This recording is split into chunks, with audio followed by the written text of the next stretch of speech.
दोस्तों, welcome to exam वेदा। मेरा नाम है लोकेश जोशी।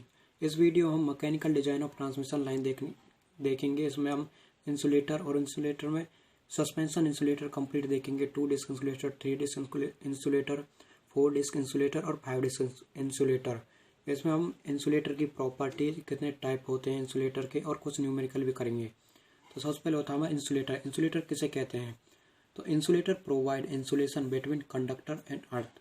जब हम पावर ट्रांसमिट करते हैं वो हाई वोल्टेज की होती है, उसे डायरेक्ट हम टावर पर या किसी भी डायरेक्ट ट्रांसमिट नहीं कर सकते। उन्हें अर्थ होने के उससे बचाने के लिए हम इंसुलेटर लगाते हैं। इंसुलेटर पर हमारा कंडक्टर टाइटली बंधा होता है, जिससे टावर से टावर ये पावर ट्रांसमिट होती है। तो insulator made up of insulator porcelain से और कैलाइन फ्लेडस्पर और क्वार्ट्ज, इन तीनों के मिश्रण से बना होता है ज़्यादातर। इंसुलेटर की properties, insulator high mechanical strength होनी चाहिए, high resistivity, high permittivity, non porous. Insulator non porous होना चाहिए। तो हमारे टाइप्स ऑफ इंसुलेटर, सबसे पहले होता है pin type. Conductor is placed in the Grove at the top of insulator. इसमें यहाँ पर एक पिन टाइप इंसुलेटर का डायग्राम है। ये हमारा ग्रोव है, इसमें हम कंडक्टर रखते हैं और ये कंडक्टर जिससे बंधा होता है, टाई से बंधा होता है। और वो भी कंडक्टर जिस मटेरियल से कंडक्टर बना है उसी से वो वायर बनी होती है जिससे ये बांधा जाता है। It is tied to the insulator by binding wire. Binding wire will be same material.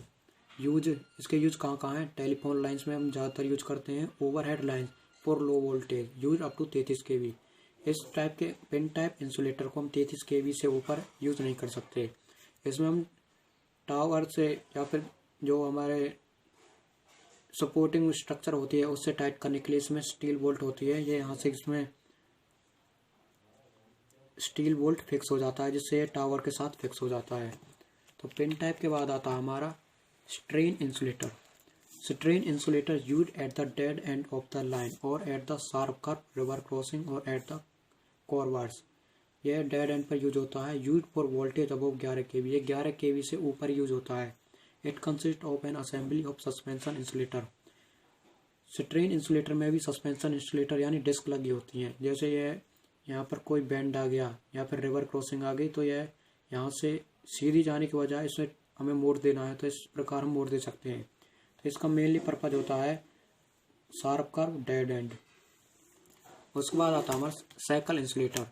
Cycle insulator क्या होता है? Use for low voltage distribution below 11 kV। Cycle insulator can be used in vertical and horizontal position. The conductor is fixed in groove by means of binding wire. ये हमारा cycle insulator का diagram है। ये हमारा पोल है कोई, उसमें हम जैसे वर्टिकल और हॉरिजॉन्टल पोजीशन में यूज़ कर सकते हैं। तो यहाँ से ये बोल्ट, ये स्पेस बार, यहाँ पर कंडक्टर बांधा जाएगा और ये डी स्ट्रैप हो जाएगी इसकी, जिससे ये फिक्स है पोल के साथ। तो हमारा इसमें साइकिल इंसुलेटर कंप्लीट हो गया। साइकिल इंसुलेटर के बाद आता है एग और stay insulator, also known as guy insulator. मतलब इसका यह सिर्फ प्रोटेक्शन के लिए यूज होता है, क्योंकि used where it is necessary to insulate the lower part of the guy cable from the pole. It is used for the safety of people and animal on the ground. It consist of 2 hole at the right angle to each other. Height of the insulator from the ground is 3 metre. ये important है क्योंकि कई बार direct पूछी जाती है कि height of the egg stay insulator from the ground is. इसका आंसर होगा 3 मीटर। ये हमारे इसका डायग्राम हो जाएगा। इसमें 2 होल होते हैं, एक को हम टावर या फिर हमारा जो पोल स्ट्रक्चर है जिससे हम ट्रांसमिशन लाइन जा रही है उसके साथ कनेक्ट करते हैं, दूसरा को ग्राउंड के साथ। यह सपोर्टिंग के लिए होता है, यह इंसुलेट करता है।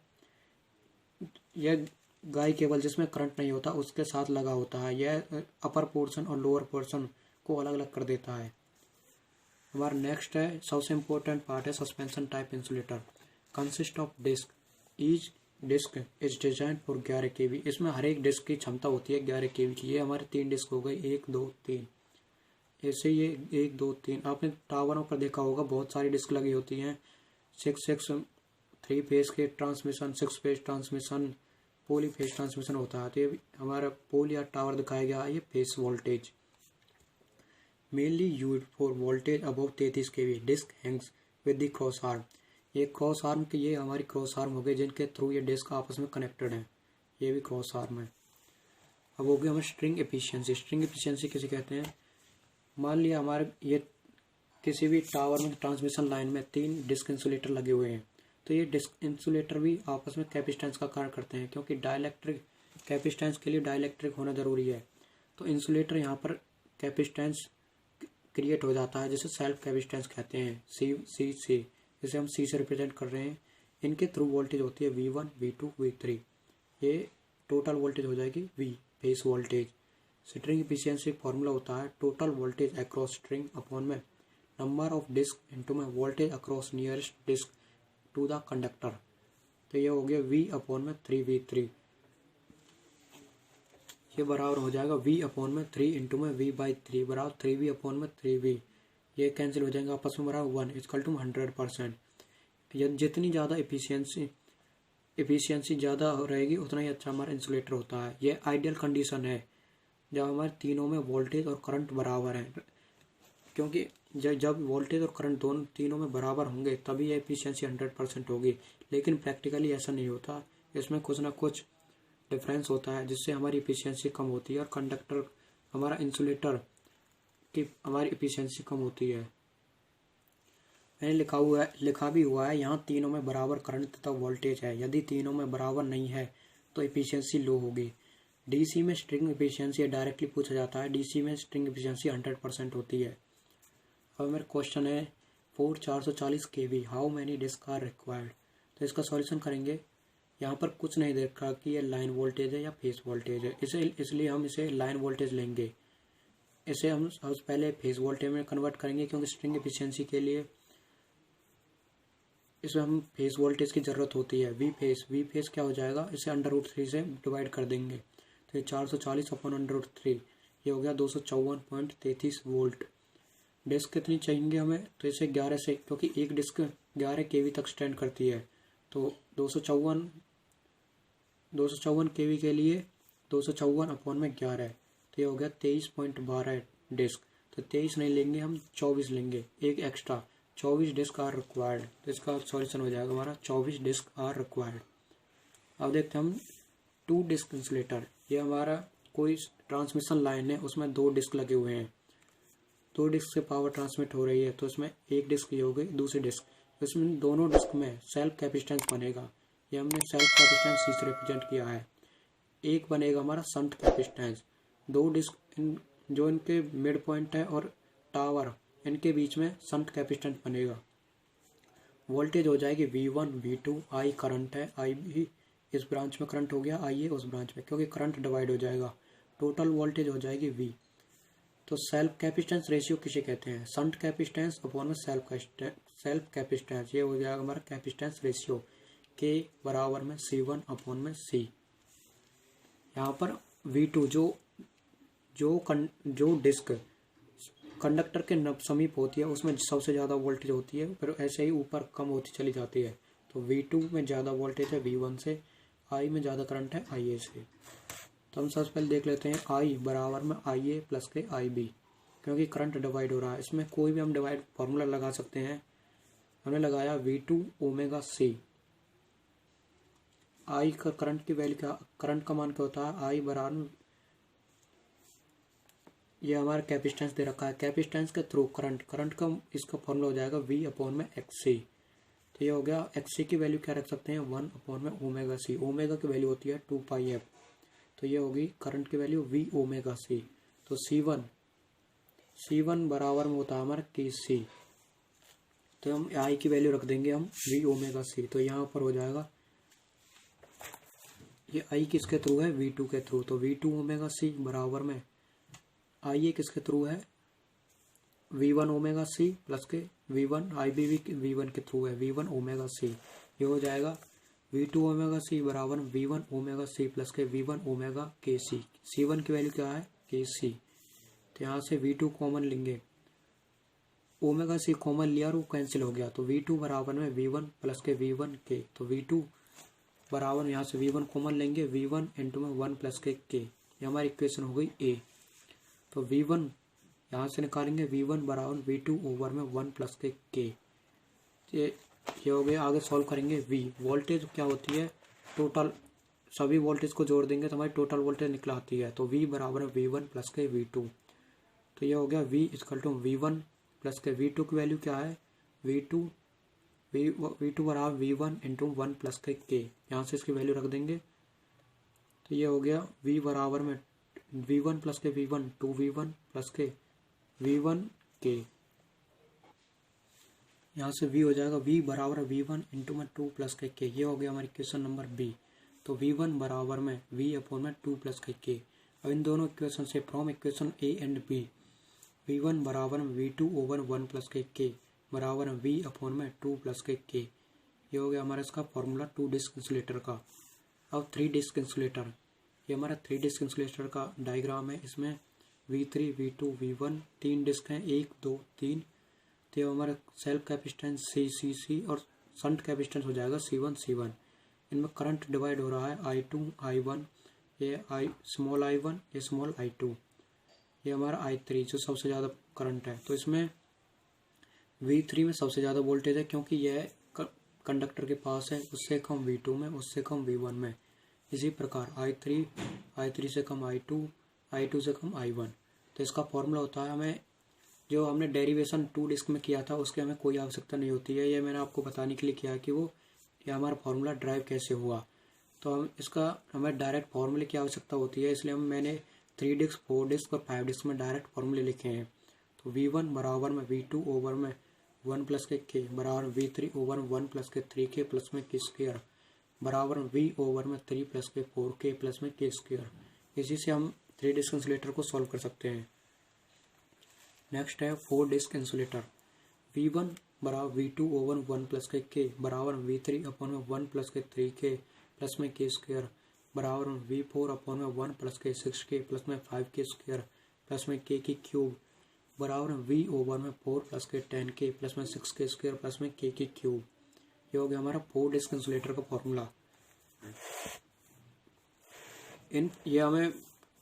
इन फॉर्मूले से हमारे क्वेश्चन इस रिलेटेड आते हैं कि हमें V1 की वैल्यू दे दी जाएगी तो हमें V2 की वैल्यू निकालनी है, या फिर V1 की दे दी जाएगी हमें V की वैल्यू निकालनी है, या इनमें से किसी की भी वैल्यू देकर हमें दूसरे की वैल्यू निकालने के लिए क्वेश्चन पेपर में पूछता है। तो यह ऐसे क्वेश्चन हमारे 2 से 3 आते हैं हर एग्जाम में, इसलिए इम्पोर्टेंट टॉपिक है 5 डिस्क इंसुलेटर। 5 डिस्क इंसुलेटर हो जाएगा V1 बराबर V2 ओवर 1 प्लस के K बराबर V3 ओवर 1 प्लस के 3K प्लस में K स्क्वायर बराबर V4 अपॉन में 1 प्लस के 6K प्लस में K स्क्वायर प्लस में K की क्यूब बराबर V5 अपॉन में 1 प्लस के 10K प्लस में 15K स्क्वायर प्लस में 7K की क्यूब प्लस में K की 4। ये हो गया बराबर में V अपॉन में 5 प्लस के 20K प्लस में 21K स्क्वायर प्लस में 8K की क्यूब प्लस में K की 4। ये सब फॉर्मूले तभी वैलिड होंगे जब हम V3 को या V4 या V5 को हम कंडक्टर के समीप मानते हैं, अन्यथा इनका ये फॉर्मूले चेंज हो जाएंगे। हमें ये V3 V2 V1 जो भी हम लेते हैं 2 डिस्क 3 डिस्क 4 डिस्क, ये सबसे बड़ी V3 हो या V4 हो V5 हो, ये कंडक्टर के समीप वाला होना चाहिए। अब देखते हैं हम methods for improving string efficiency. हमारे एग्जाम में कभी भी 5 डिस्क से ज़्यादा का क्वेश्चन नहीं आता है, तो हमने 5 डिस्क तक ही देखे हैं। तो इसके बाद हम देखते हैं methods for improving string efficiency. तो सबसे पहला होता है यूजिंग लॉन्गर क्रॉस आर्म। यदि डिस्टेंस बढ़ेगा तो कैपेसिटेंस कम हो जाएगा। Shunt capacitance decrease with increase in distance. तो हम लॉन्गर क्रॉस आर्म यूज करके भी हम स्ट्रिंग एफिशिएंसी इंप्रूव कर सकते हैं। दूसरा है ग्रेडिंग ऑफ इंसुलेटर।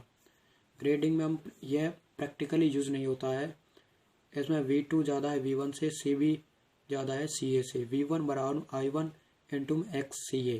क्या हो गया, जैसे V1 बढ़ेगा तो I1 इंटू में 1 अपॉन ओमेगा CA डिक्रीज हो जाएगा क्योंकि इनवर्सली प्रोपोर्शनल है। नंबर 3 है गार्ड रिंग। यदि शंट लीकेज करंट 0 कर दिया जाए तो स्ट्रिंग एफिशिएंसी 100% हो जाएगी। 400% एफिशिएंसी। गार्ड रिंग का मतलब होता है कि ये तो हो गई हमारी क्रॉस आर्म, तो इसके थ्रू हम एक और गार्ड रिंग्स टाइप में होता है, हम आपने देखा होगा ट्रांसमिशन लाइन पर।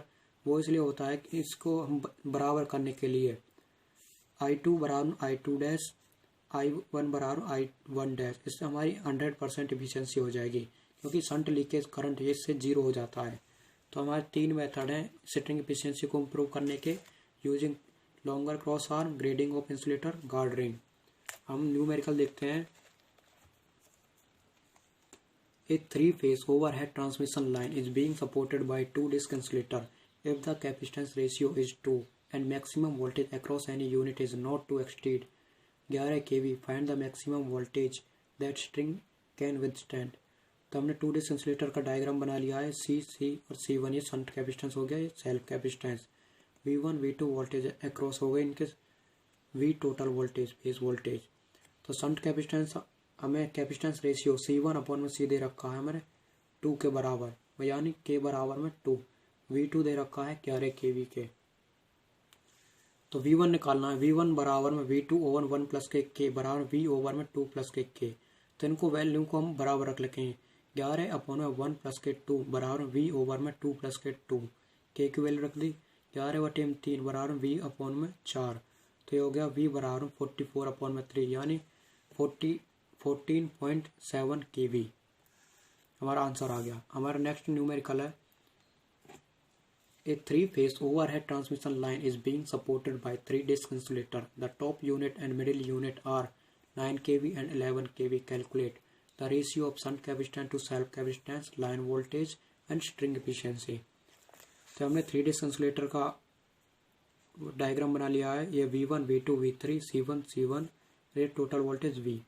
V1 दे रखा हमें 9 kV, V2 11 kV। V1 बराबर में, इसका हमारा फॉर्मूला होता है 3-disc इंसुलेटर का, V1 बराबर V2 ओवर 1 प्लस के K बराबर V3 ओवर 1 प्लस के 3K प्लस में K स्क्वायर बराबर V ओवर में 3 प्लस के 4K प्लस में K स्क्वायर। तो सबसे पहले हमें K की वैल्यू निकालनी है। तो V1 इजकल टू में V2 ओवर 1 प्लस के K, इसे रखेंगे तो 9 बराबर 11 अपॉन 1 प्लस के K। तो हो गया 9 प्लस में 9 के बराबर 11, 9 के बराबर में 2, के बराबर 2 अपॉन में 9 बराबर में 0.22। तो हमारा यह हो गया कैपेसिटेंस रेशियो। तो हमारे दूसरा निकालना है लाइन वोल्टेज। लाइन वोल्टेज होती है हमारी V1 इक्वल टू में V अपॉन में 3 प्लस के 4K प्लस में K स्क्वायर। यहाँ से K की वैल्यू रखेंगे और V1 की, तो V बराबर 9 इंटू में 3 प्लस के 4 इंटू में 0.22 प्लस में 0.22 का होल स्क्वायर। ये हो गया V बराबर 35.4 kV। लाइन वोल्टेज निकालने के लिए √3 से मल्टीप्लाई करेंगे। ये हो गया हमारा 61.31 kV। नेक्स्ट हमारा स्ट्रिंग एफिशिएंसी निकालनी है। एफिशिएंसी होगी हमारी 35.4 अपॉन में 3 इंटू में V3। तो ये हो गया V1 इक्वल टू में V3, हमें V3 की वैल्यू निकालनी है। V3 अपॉन में 1 प्लस के 3K प्लस में K स्क्वायर। ये हो जाएगा V3 बराबर 9 इंटू में 1 प्लस के 3K, 1 प्लस में 3 इंटू में K की वैल्यू 0.22 प्लस में 0.22 का होल स्क्वायर। V3 बराबर हो जाएगा, इसे सॉल्व करेंगे तो हो जाएगा 15.42। एफिशिएंसी हो जाएगी हमारी 35.4 अपॉन में 3 इंटू में 15.42 यानी 0.76। ये होगी इंटू परसेंटेज निकालने के लिए 100 से मल्टीप्लाई करेंगे, ये हो गई 76%। हम अभी एक क्वेश्चन है, इसे आप सॉल्व करना घर से। क्वेश्चन दे रखा है, determine the maximum voltage that the string of the suspension insulator withstand if the maximum voltage across the unit is 20 kV। ये आपको खुद करना है और हमें कमेंट बॉक्स में अवश्य फीडबैक बताएं कि आपको ये सेशन कैसा लगा। For more videos like share and subscribe exam Veda.